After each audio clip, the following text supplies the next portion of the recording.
이제 전쟁이 끝났으니 누군가는 책임을 져야 하겠지요. 나는 내가 져야 할 책임을 피하지 않을 것입니다. 이 모든 책임을 예판께 돌릴 수는 없습니다. 이 나라가 여기까지 이른 책임을 묻는다면 저 또한 그 죄를 면할 수 없을 것입니다. 주상께서는 성을 나가는 대가로 칸에게서 무엇을 얻으셨소? 주상을 패하거나 심양으로 끌고 가지 않겠다는 약조입니다. 그럼 이 판께서는 무엇을 얻으셨소? 이 성에 남은 우리 군사들과 백성들을 해하지 않겠다는 약조입니다. 함께 도성으로 돌아가 다시 조정을 일으켜 세우십시다. 그것이 예판과 제가 져야 할 책임이 아니겠습니까? 내가 살아온 자리가 그랬듯이 내가 죽어야 할 자리가 있다면 오랑캐들의 발 아래는 아닐 것입니다. 왜 삶의 길을 두시고 굳이 죽음의 길을 말씀하십니까? 예판께서 말씀하시는 죽음에 정령 삶이 있는 것입니까? 이 판께서 말하시는 삶의 길이란 무엇이오? 살아야만 걸을 수 있는 새로운 길이죠. 그 길은 백성의 길이오, 임금의 길이오. 백성과 임금이 함께 걸어갈 길입니다. 나도 그리 생각했습니다. 하지만 틀렸습니다. 백성을 위한 새로운 삶의 길이란 낡은 것들이 모두 사라진 세상에서 비로소 열리는 것입니다. 그대도 나도 그리고 우리가 세운 임금까지도 말입니다.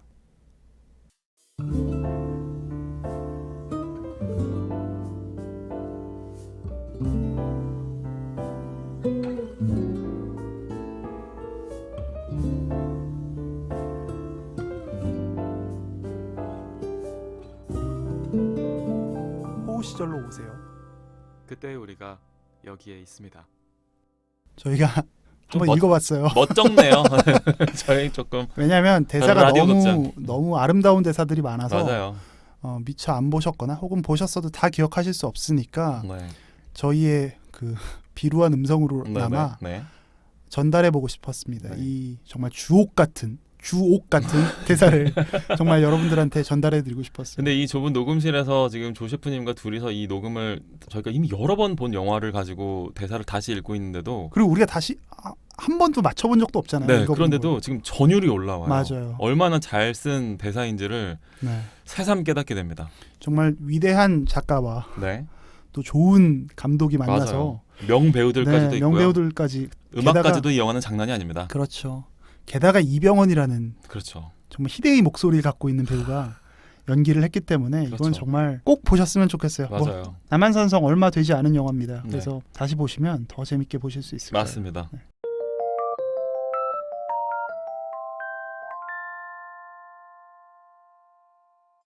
이 영화 남한산성이라는 영화는 아무래도 조선 왕조에 대한 이야기고 또 조선 왕조의 그 당시 17세기 초반에 정말 최고의 벼슬 길에 오른 천재들의 어떤 집합이잖아요. 그 조정 그렇죠. 안이라는 거는 사실. 대학자들의 네, 뭐 물론 그 안에는 뭐 충신도 있고 간신도 있겠지만 그 한 사람 한 사람이 다 전부 다 어마어마한 수재들의 집단이란 말이에요. 그건 맞죠. 이제 그런 사람들이 이 조선의 앞길을 가지고 논쟁을 하는 영화인데 그러다 보니까 조선에 대한 좀 배경 지식이 좀 더 있으면 좋을 것 같아요. 어떤 용어라든지 네. 예를 들어서 뭐 예조 판서가 뭔지, 그렇죠. 이조 판서가 뭔지, 네. 이제 이 이병헌도 그렇고 김윤석도 그렇고 종묘 사직이라는 거를 음. 굉장히 사수하려는 네. 종묘 사직 때문에 이 모든 게 다 음. 일어난 듯한 느낌을 받게 되거든요. 맞아요. 그래서 네. 과연 이 조선 왕조라는 그 나라가 어떤 나라였는지를 좀 알기 위해서 약간의 배경 지식이 필요하다는 생각이 드는데 혹시 조 선생님께서 이 방송을 들으시는 분들에게 도움이 될 만한 어떤 좀 배경 지식 같은 거를 좀 말씀해 주실 만한 게 있을까요? 네, 간단하게 조금 준비를 했는데요. 네네. 저희가 지난 그 에피소드 때 네. 원호 씨가 잘 줄거리를 요약해 주셨는데 네. 이제 원호 씨가 요약해 주신 거는 그 병자호란이 시작하면서부터 남한산성에 들어왔었던 이 영화 내의 이야기고 그렇죠. 조선 왕조는 사실 처음에 태동하기를 이 정도전이라는 사람이 계획했던 국가잖아요. 그렇죠. 그때 이제 왕권과 신권, 사실 신권이 굉장히 강하게 계획을 했었던 나라죠. 근데 네. 이제 3대 왕이었던 이방원, 태종 이방원이 네. 유동근? 왕권을 또 이제 왕권을 강화하면서 왕권과 신권이 되게 조화를 이룰 수 있는 나라가 돼버렸는데 네. 두 가지 정도의 네. 큰 기구가 있어요. 그 이제 의정부라는 기구가 있고 네. 육조가 있습니다. 그러니까 의정부는 우리 고등학교 때 열심히 맞아요. 외웠던 기억은 나요. 어렴풋이. 의정부 서사제다, 뭐 네. 육조 직계제다, 뭐 이런 거 있는데 의정부 서사제는 뭐 신권이 강한 거고요. 네. 신하들의 힘이. 그렇죠. 육조 직계제는 왕권이 강한 거예요. 그러니까 견제가 없이 네. 바로 왕이 육조랑 일을 하는 거예요. 그러면 의정부는 뭐 하는 데냐? 그러면 국정 전반의 모든 업무에 대해서 국왕이랑 이렇게 논의하는 기구고요. 네.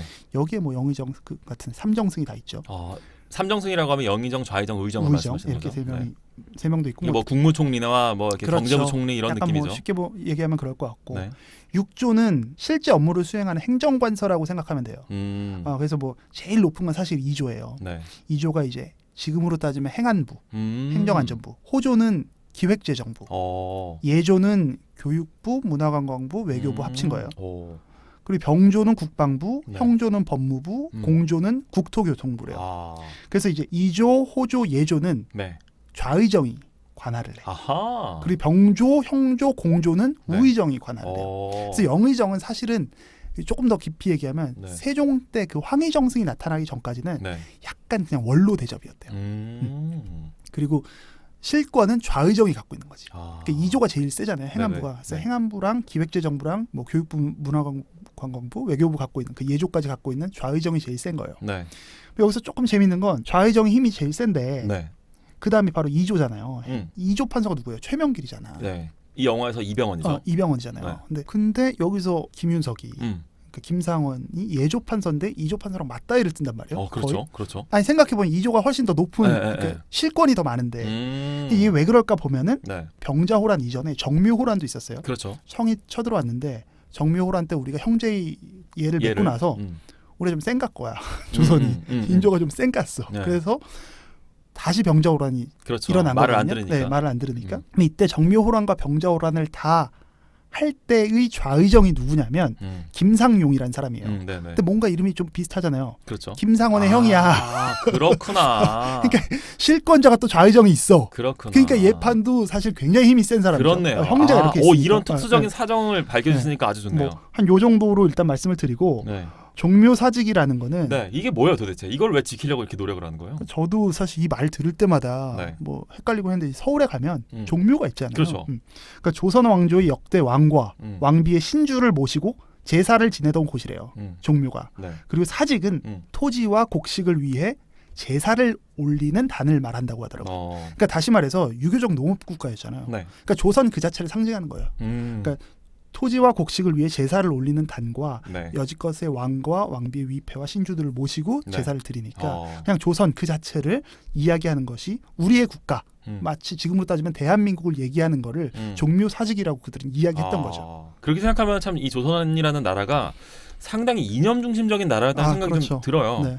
결국에는 말씀하신 말을 종합해 보면 역대 왕들과 어떤 족보 또 그렇죠. 적장자들의 위패를 모신 게 바로 그 종묘란 말이에요. 맞아요. 일반 백성들도 다 종묘를 섬기고 있는데 왕실은 거기에 덧붙여서 사직이라는 거. 이게 말씀하신 대로 사가 땅의 신이 사래요.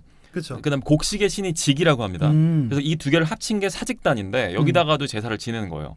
그래서 이제 이 영화에서 반복적으로 나오는 종묘 사직을 섬기는 성리학적인 질서 그 자체가 우리나라로 대한민국으로 치면은 이제 헌법 정신 같은 거죠. 그렇죠. 이제 그러니까 경제 정신과 경제 생활과 이념 정신이 같이 그렇죠. 묻어 있는 단어죠. 국가의 정체성을 지키기 위한 싸움이고 이거를 지킨다는 거에 대해서는 이 사람들은 전부 다 동의를 하고 있고 다 애국자들이에요. 그런 의미에서는. 그렇죠. 그런데 이제 그걸 어떻게 지킬 것인가.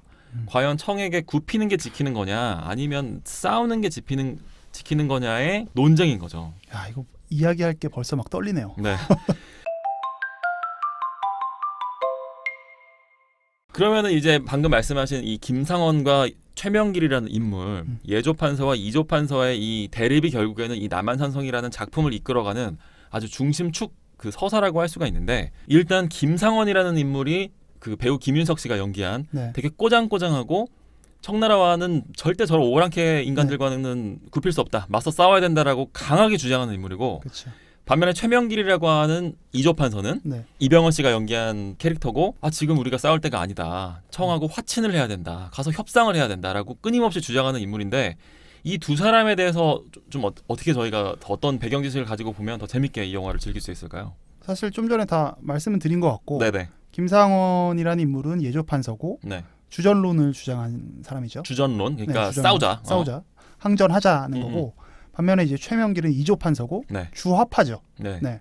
근데 전시에서 사실 뭐 제가 아까 좌의정도 얘기하고 했지만 별로 이 영화나 원작의 소설에서 그거를 뭐 김상용과의 관계를 별로 집중하진 않아요. 그렇죠. 저도 이번에 처음 알았네요. 말씀하셔가지고. 네. 왜냐하면 전시에서 2조 판서고 예조 판서고 뭐 6조가 제대로 돌아가 이런 부분은 그렇죠. 사실 지금 생각할 때가 아니에요. 지금- 비상시국이에요. 맞아요. 남한산성. 네. 데프콘이 엄청 올라갔어 지금. 맞아요, 맞아요. 근데 뭐 여기서 야구 경기로 따지면 네. 집단 마무리 체제인 거예요. 꼭 불펜어 갖고 오승환만 나와야 되는 게 아니라 다 그렇지. 나오는 거지. 누구나 어깨가 예. 살아있는 사람은 전부 다 나와야 되는 거지. 그러면 뭐 공 하나만 던지고 들어갈지라도 네. 영역을 넘나드는 지금 활동을 하는 시간인데 아, 다만 이제 두 사람을 우리는 이제 김상원은 네. 굳이 구분하자면 당위의 사람이고 그렇지. 최명길은 음. 현실의 사람으로 좀 구분해 볼 수가 있겠죠. 어. 그렇게 기억이 되죠. 네.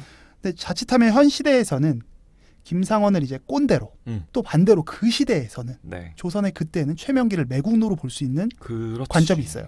그렇지. 그래서 그런 점에서 이 영화는 음.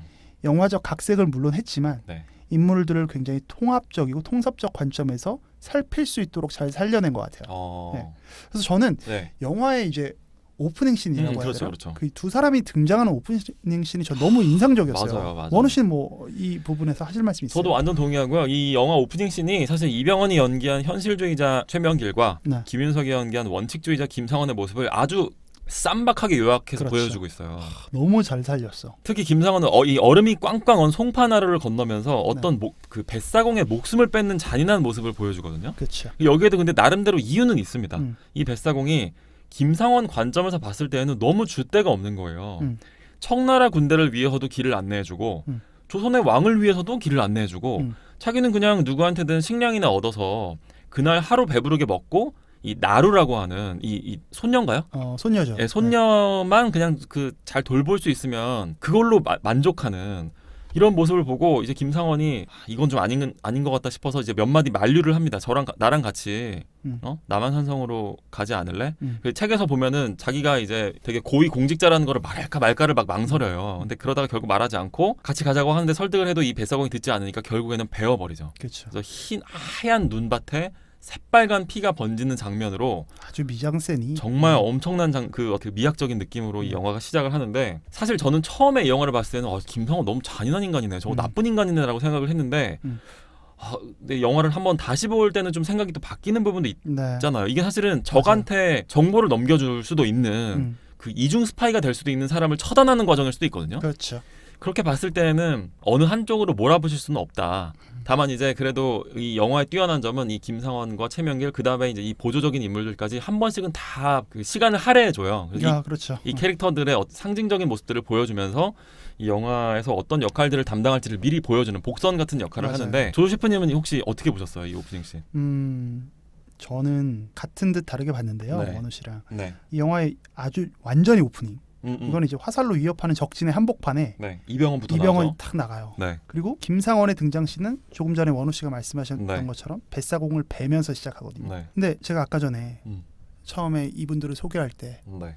김상원은 당위의 사람, 어떤 이념론자, 그렇죠. 그리고 최명길은 현실론자 이렇게 우리가 구분하기 되게 쉬운데 네. 물론 틀렸다라고 할 수 없어요. 근데 그게 모두 다 그 사람들을 통칭할 수는 없다라고 생각해요. 규정할 수는 없다. 그렇죠. 오프닝 씬부터 그게 드러나는데 네. 최명길은 사실 영화를 보다 보면 네. 그 적진에 나아가는 과정 중에 이런 대사를 하거든요. 네. 적의 칼에 죽기로서니 어찌 머뭇거리겠습니까? 음. 신이 길을 뚫어서라도 가겠습니다. 자신의 목숨을 걸고 가는 매국노가 어디 있어요? 그렇죠. 자신의 목숨을 걸고 가는 현실주의자가 어디 있어요? 그렇지. 네, 이 사람은 대의가 없는 사람이 아니라고요. 네. 그걸 사실 이 장면에서 보여주는 거고. 좋은 지적이다 이거. 김상원 역시도 네. 뱃사공을 뱁니다만 아까 전에 원우 씨도 말씀하셨던 것처럼 베기 전에 물어요. 내가 걷어주겠다고. 같이 가자. 뱃사공을 이해하면서도 죽인 상원의 행동은 그러니까 결국은 영화 내내 김상원이 그냥 꼰대가 아니라 네. 힘의 균형이 맞지 않는다는 걸 김상원도 알아요. 근데 주전론을 주장해야만 하는 네. 상헌의 모습을 집약적으로 보여주는 시퀀스라는 거죠. 맞네. 네, 그래서 지켜야 하는 원칙과 신념이 있었고 그것을 위해서 최선을 다하는 한 인간의 모습, 그것이 작가가 김상원이라는 인물을 통해서 우리에게 보여주려고 하는 게 아닐까 생각을 했어요. 왜냐하면 김상원이 나중에 나오겠지만 그 고수 씨가 연기한 네. 날쇠라는 그 대장장이. 대장장이가 있죠. 네. 날쇠를 등용하는 모습이나 날쇠에게 부탁하는 모습을 보면 이 사람은 꼰대라고 할 수 없어요. 맞아, 유연성이 있는 사람. 굉장히 합리적이고 네. 사실 그 시대 때 상당히 파격적인 예를 갖추는 사람이에요. 맞아요. 그런데 이 사람은 결국 자신이 가기로 한 길이 최명길과는 다름을 그냥 보여주는 것뿐이죠. 그래서 영화 남한산성의 저자 김훈 작가가 네. 이게 영화가 되기 전 2014년에 했던 인터뷰가 있어요. 네네. 제가 예전에 음. 우리가 호우 시절 초창기에 신해철 씨 이야기할 때도 네네네. 제가 잠깐 이 인터뷰 내용을 인용을 한 적이 있는데 그거구나. 다시 한번 조금 말씀을 드리면 네. 김훈 작가는 자신의 내면을 드러내기 위해서 글을 쓴대요. 네. 내면을 드러내서 그것이 남에게 이해를 받을 수 있다면 그것은 소통이 된 것이고 음. 그럴 수 없다면 그 나름대로 서로의 다름을 확인할 수 있는 의미를 갖는다. 네. 인간이 반드시 서로 얼클어지고 소통이 되어야만 훌륭한 것이 아니라 제가 문장을 그대로 따다 붙였어요. 네네. 이 인터뷰를 제가 좋아해서 각자의 차이와 다름을 알게 되는 것도 아주 어. 고귀하다라고 생각을 하신대요. 네네. 저는 이 작품에서 김상헌과 최명기를 보면서 작가인 김훈 선생이 서로 다른 가치관과 네. 세계관을 갖고 있는 사람들이 어떻게 존중하는지 그 품격을 정말 고귀하게 다뤄냈다라고 사실 느꼈어요. 이 얘기는 참 저희가 이제 1년 정도 방송을 진행하고 나서인지는 몰라도 같은 얘기를 다시 들었음에도 불구하고 저희 방송에 대해서 주는 인사이트도 좀 있는 것 같아요. 저희도 굉장히 생각이 많이 다르고 굉장히 다르죠. 같을 때도 있지만 맞아요. 사실은 같은 부분을 많이 부각하고 있는 것뿐이지 그렇죠.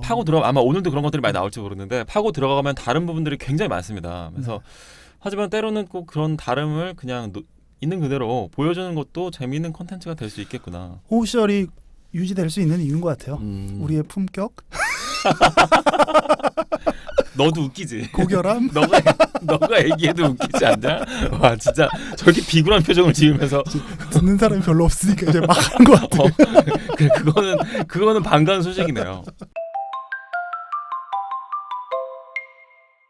그러면 이거 되게 엄마가 좋아 아빠가 좋아 같은 건데 그렇게 돼버렸네요. 네. 원우 씨는 네네.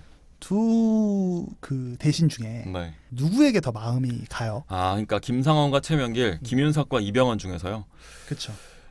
이게 참 원래 처음 이 영화를 봤을 때는 엄마와 아빠 같은 느낌은 아니었고 저는 되게 최명길 그러니까 이병헌 캐릭터한테 훨씬 더 이입이 많이 됐었거든요. 네. 근데 이제 말씀하신 김윤석에 대한 그런 이야기를 듣고 또 저도 여러 번 영화를 반복해서 보고 책도 보고 하는 과정 속에서는 와 이게 진짜 쉽지 않구나. 이게 진짜 맞아요. 엄마냐 아빠냐 선택이고 A냐 B냐 선택이지 누가 더 옳다라고는 할 수 없는 문제인 것 같긴 해요.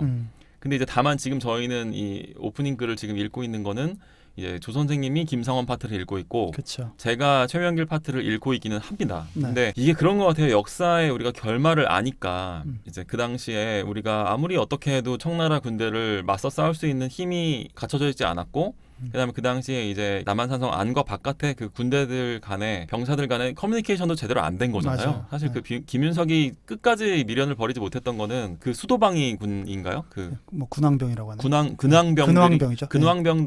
지원만 해주면 그 백업만 해주면은 우리가 그 공수 협공으로 어떻게 뭔가를 시간이라도 좀 벌 수 있지 다음 않을까라는 스테이지로 갈 수 있다. 그거를 했던 것 같은데 결국에는 그 근황병들이 말을 제대로 들어주지 않은 거거든요. 네. 근데 만약에 이제 역사의 만약은 없지만 그 근황병들이 제대로 된 사인을 맞춰줬다면 사실은 또 최명길이 틀린 게 될 수도 있어요. 맞아요. 그런데 일단 저희는 이 영화의 역사적인 결말을 알고 보다 보니까 아무래도 저는 최명길의 어떤 마음이 좀 더 전달되고 그랬던 면은 있는 것 같아요. 그래서 좀 더 최명길, 그러니까 이병헌 씨가 연기한 그 캐릭터에 더 마음이 갔던 부분은 좀 있는 것 같아요. 저는.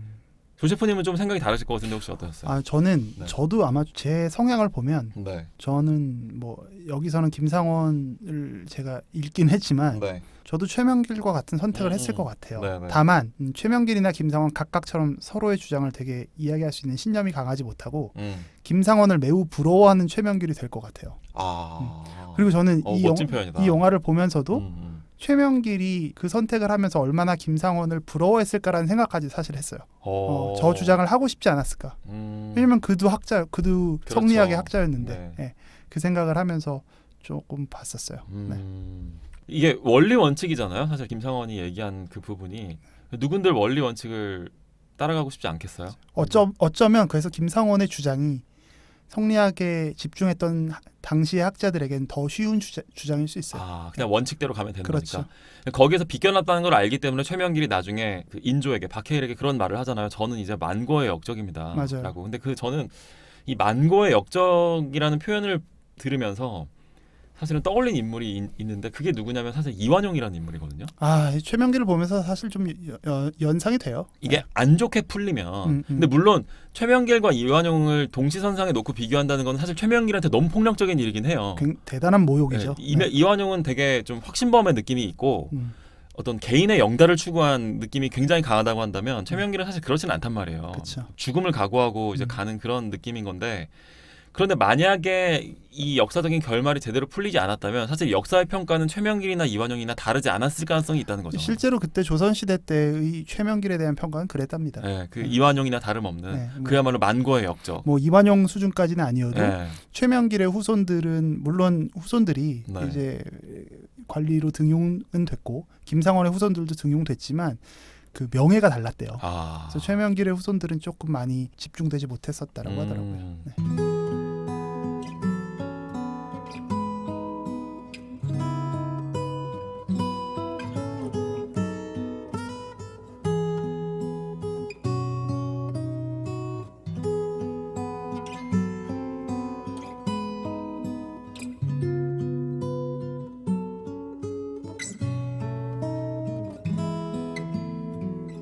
우리의 호우 시절.